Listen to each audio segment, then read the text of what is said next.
Havia um interesse de melhorar a relação com Israel, mas, curiosamente, o que de fato aconteceu foi uma melhora expressiva das relações com a Palestina. Por quê? Porque o contexto era dos acordos de Oslo. E no contexto de Oslo, o Brasil teria que abrir espaço para aquilo que seria o símbolo máximo da justiça, né? Dar um lugar para a Palestina.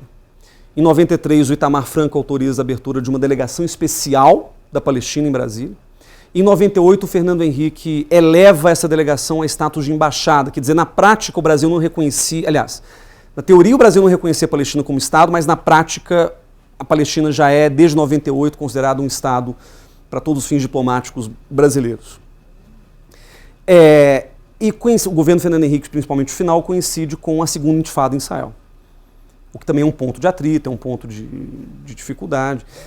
E vejam que interessante, o governo brasileiro, para vocês não acharem que é um problema partidário, o governo brasileiro sempre teve uma posição muito clara com relação ao terrorismo e com relação ao conflito israelo-palestino e ao terrorismo nesse contexto. Vejam essa frase aqui. Israel não merece um primeiro-ministro como Ariel Sharon. Foi logo depois do começo da segunda intifada. Combater o terrorismo com força militar destrói cidades e povos, mas mantém o terror intocado. Quem disse isso?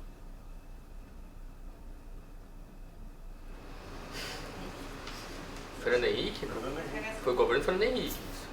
Ou Lula, porque o Lula assume no meio da intifada também, 2003. Quem era o ministro das Relações Exteriores do Brasil em 2002? Celso Laffer. Celso Laffer.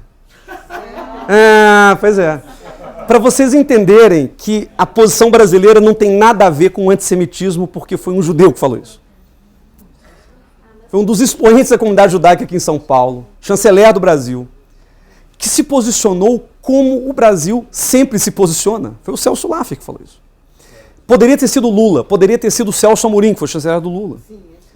Mas aí que está, a posição do Brasil com relação a essas questões sempre é a seguinte: o uso da força não resolve o terrorismo. É uma posição super discutível. E, é claro, você pode dizer, o Brasil só diz isso porque não tem terrorismo aqui. Mas é a posição que o Brasil mantém historicamente. Toda vez que o Brasil vai condenar terrorismo, o Brasil fala, o Brasil é terminantemente contrário a qualquer ato de terror, etc, etc, etc, mas não se resolve o terrorismo por meio da força, tendo que se resolver essas questões por meio da negociação diplomática, até que se esgotem os meios, etc. Por isso que quando Dona Dilma Rousseff chega e fala na Assembleia Geral da ONU que tem que negociar, ela não... Aí também mas é que tá. É má fé de quem reportou.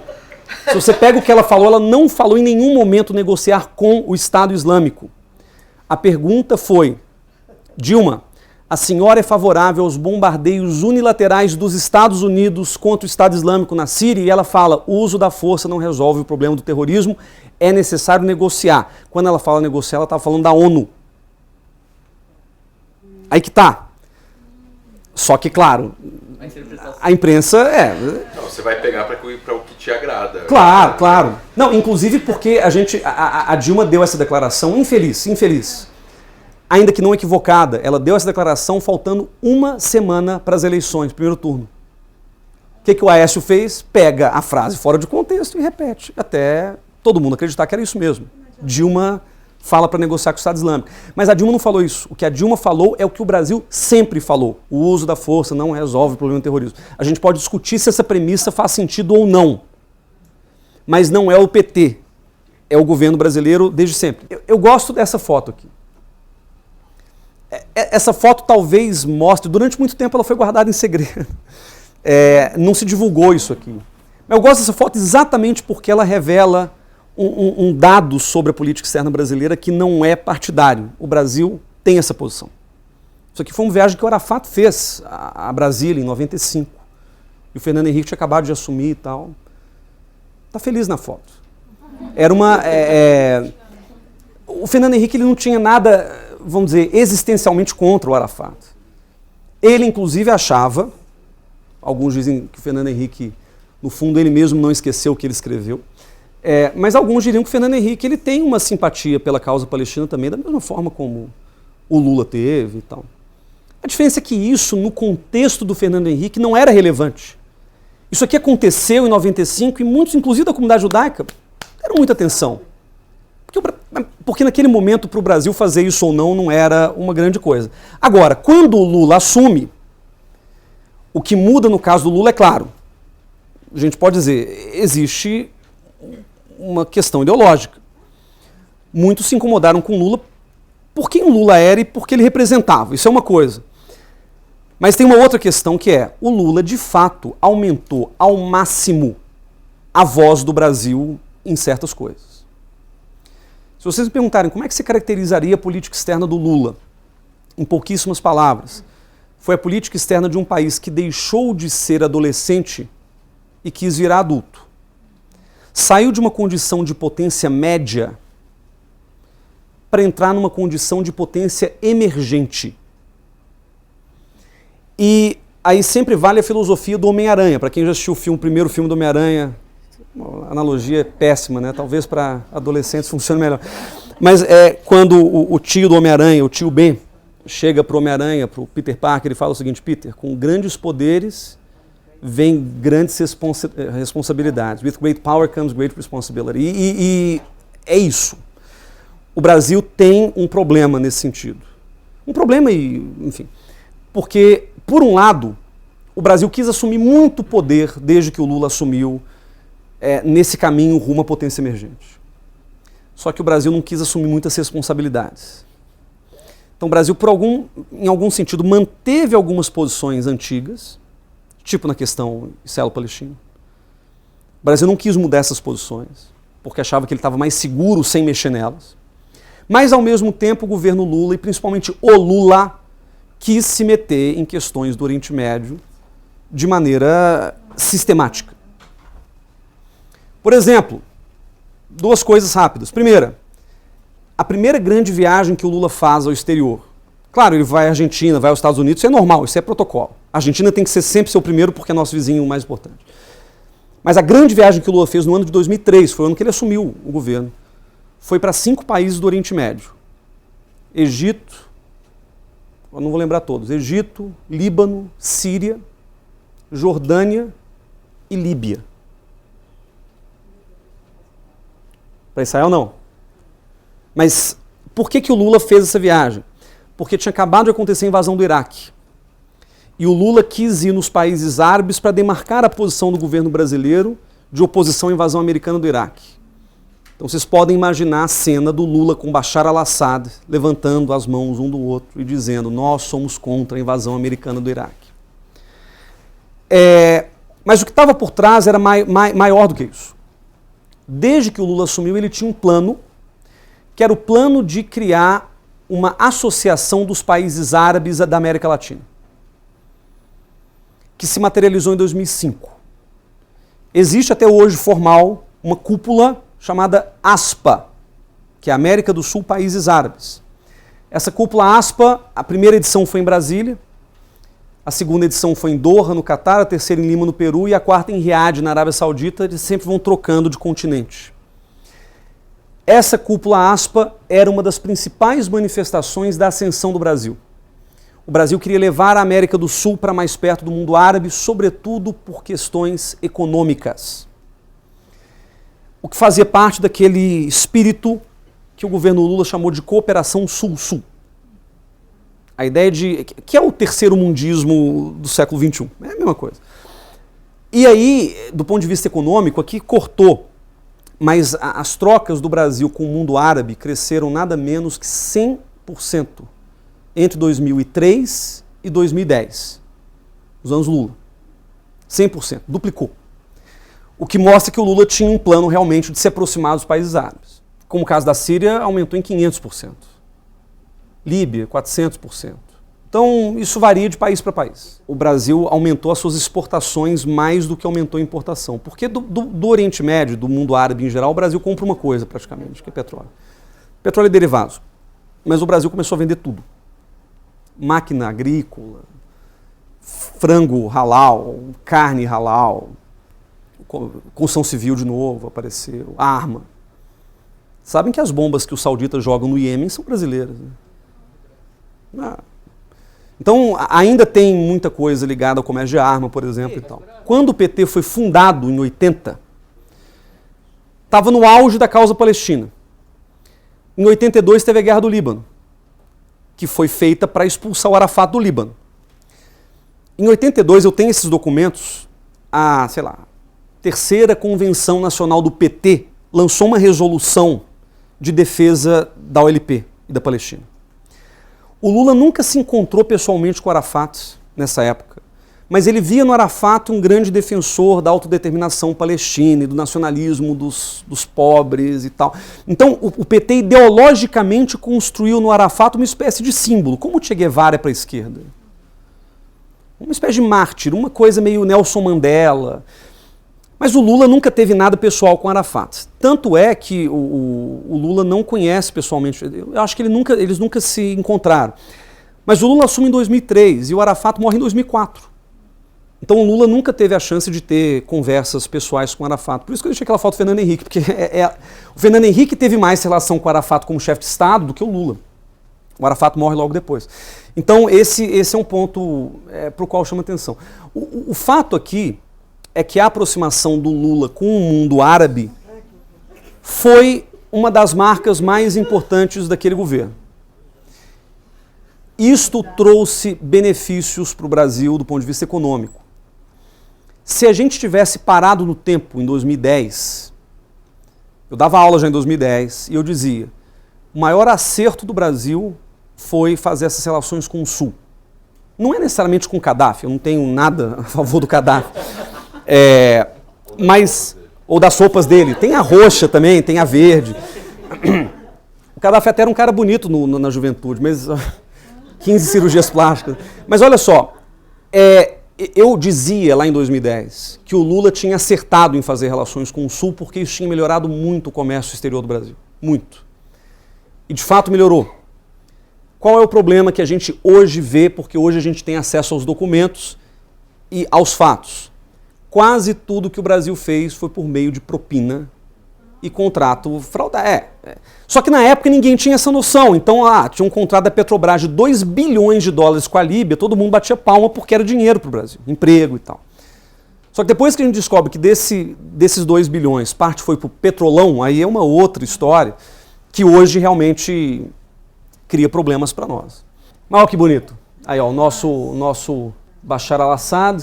Vocês sabem que é uma pessoa muito cordata, muito bacana, um trato pessoal.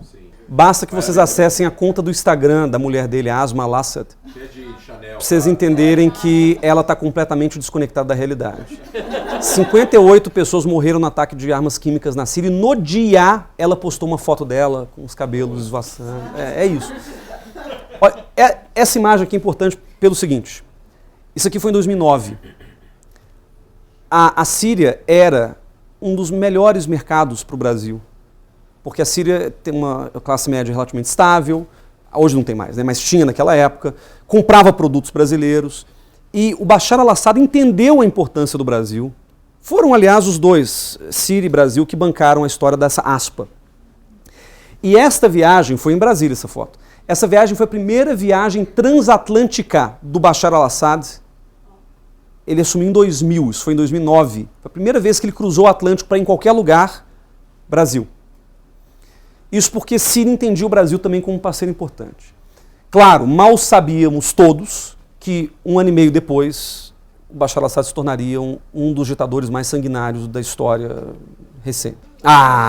E tem essa é a polêmica, né? Esse aqui vai se candidatar de novo à presidência do Irã.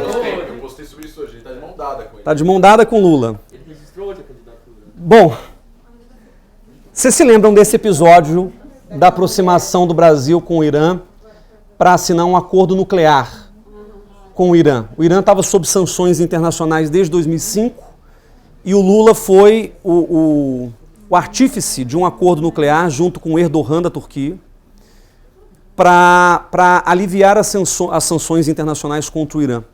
Esse acordo foi negociado em 2009, o Ahmadinejad veio ao Brasil em 2009 e em 2010 eles assinaram em maio em Teherã. Aquele mesmo Celso Laffer, que falou mal do Sharon, ele escreve o seguinte 2 dias depois da assinatura do acordo. Daí a óbvia pergunta, seja do ponto de vista realista, seja do ponto de vista idealista, qual a vantagem do Brasil em se alinhar ao Irã e legitimar as ambiguidades da sua conduta? No meu entender, nenhuma, pois essa postura está descapitalizando a credibilidade brasileira na precária busca por um ilusório prestígio, fruto de um inconsequente protagonismo internacional. Celso Laffer. Thomas Friedman, colunista do New York Times, escreve uma semana depois da assinatura do acordo o seguinte: confesso que quando vi pela primeira vez a foto, que não é essa, é uma outra foto que tem o Erdogan também da Turquia, de 17 de maio do presidente do Irã, com seu colega brasileiro, o primeiro-ministro da Turquia, com os braços levantados depois de darem um suposto acordo para aplacar a crise em torno do programa de armas nucleares do Irã, tudo o que pude pensar foi: existe coisa mais abominável do que ver democratas traírem outros democratas para um iraniano criminoso e ladrão de votos, que nega o Holocausto, apenas para provocar os Estados Unidos e mostrar que eles também podem jogar na mesa dos grandes poderosos? Não. Aí a frase em inglês é "It's as ugly as it gets". Mais abominável impossível. Tá lá. Foi republicado pelo Estadão. O que acontece aqui? Por que o Lula se aproximou desse ditador ladrão de votos? Inclusive dizendo, quando o Ahmadinejad era reeleito de maneira fraudada em 2009, o Lula foi um dos primeiros sem defesa do Ahmadinejad, dizendo que não havia eleições mais limpas e mais puras do que as eleições do Irã, e que essa briga lá no Irã era tipo um fla-flu, que devia ser resolvido por eles mesmos. O Lula, quando resolvia fazer metáfora de futebol, ninguém segurava o Lula, né?